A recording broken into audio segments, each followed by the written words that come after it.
ஒரு நாட்டில் வளமும் பசுமையான வயல்கள் நிறைஞ்ச ஒரு அழகான ஊர் இருந்துச்சு. அந்த ஊர் மக்கள் எப்பவும் சந்தோஷமா அமைதியா பெருமையா வாழ்ந்துட்டு இருந்தாங்க. அந்த ஊர் குழந்தைங்க எல்லாம் அவங்க தாய்மொழியில பாட்டு பாடி சந்தோஷமா இருந்தாங்க. அந்த ஊர்ல இருக்கிற பெரியவங்க ஊருக்காக ஒற்றுமையா நின்று ஜெயிச்ச அவங்களோட வீரமிக்க போராட்ட கதைகளை குழந்தைகளுக்கு சொல்லி கொடுத்து வளர்த்தாங்க. இப்படி அந்த அழகான ஊரை அழிக்க தூரத்துல வெறி பிடிச்ச ஓநாய் கூட்டம் சரியான நேரம் பார்த்து காத்துட்டு இருந்துச்சு.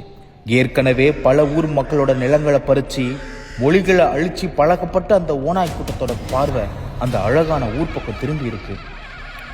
ஏன்னா அந்த ஊர் மக்களோட மகிழ்ச்சியும் வரலாற்று பெருமையும் அந்த ஓநாய்களுக்கு பிடிக்கல. ஆனா அந்த ஓநாய்களுக்கு தெரியல, அவங்க அழிக்க ஆசைப்படுற அந்த ஊர் தியாகத்தாலும் ரத்தத்தாலும் ஒற்றுமையாலும் கட்டமைக்கப்பட்டது.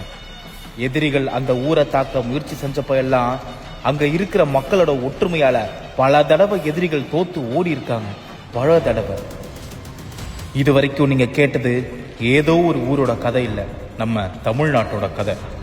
ஆமா, நம்ம ஒற்றுமையா இருந்துதான் இதுக்கு முன்னாடி தமிழ்நாடு சந்திச்ச எல்லா போராட்டத்திலையும் ஜெயிச்சிருக்கோம்.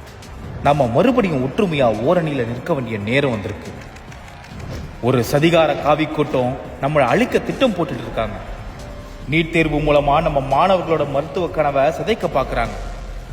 கீழடியில கிடைச்ச தமிழனோட பெருமையை மறைச்சு நம்ம வரலாற்றை அழிக்க முயற்சி செய்யறாங்க. தொகுதி மறுவரையறை அப்படிங்கிற பேர்ல நம்ம குரலை முடக்கி தமிழ்நாட்டை இன்னொரு மணிப்பூரா மாத்த துடிக்கிறாங்க. மும்மொழி கொள்கை மூலமா இந்திய திணிச்சு தமிழை அழிக்கவும் 100 நாள் வேலை திட்ட தொழிலாளர்களுக்கு சம்பளம் தராம நம்ம நிலத்துக்கு சொந்தமான மக்களையே பட்டினி போட திட்டம் போடுறாங்க. ஆனா அந்த காவி கூட்டத்துக்கு தெரியல, தமிழ்நாடு ஊதி அணைக்கிற சிறு நெருப்பு இல்ல, எதிரிகளை சாம்பலாக்குற பெருஞ்சூரியன். அந்த சூரியனோட குணம்தான் தமிழ்நாட்டு மக்களின் குணமும். தமிழ்நாட்டு பெண்களுக்காகவும் இளைஞர்களுக்காகவும் நாம ஒன்றிணைந்து போராடி இருக்கோம்.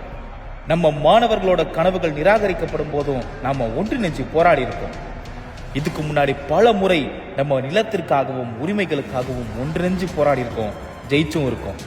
அதே வீரத்தோடு இப்போ மறுபடியும் ஒன்றாய் ஓரணியில் திரண்டு நம் மண் மொழி மானம் மீது தொடுக்கப்படும் போருக்கு எதிராக சாதி மதம் அரசியல் கடந்து ஒன்றிணைவோம். நம்மை ஒடுக்க நினைக்கும் காவி கூட்டத்தை விரட்டி தமிழ்நாட்டை காக்க முதலமைச்சர் மு.க. ஸ்டாலின் அவர்களின் ஓரணியில் தமிழ்நாடு முன்னெடுப்பில் இணைவோம். ஓரணியில் தமிழ்நாடு.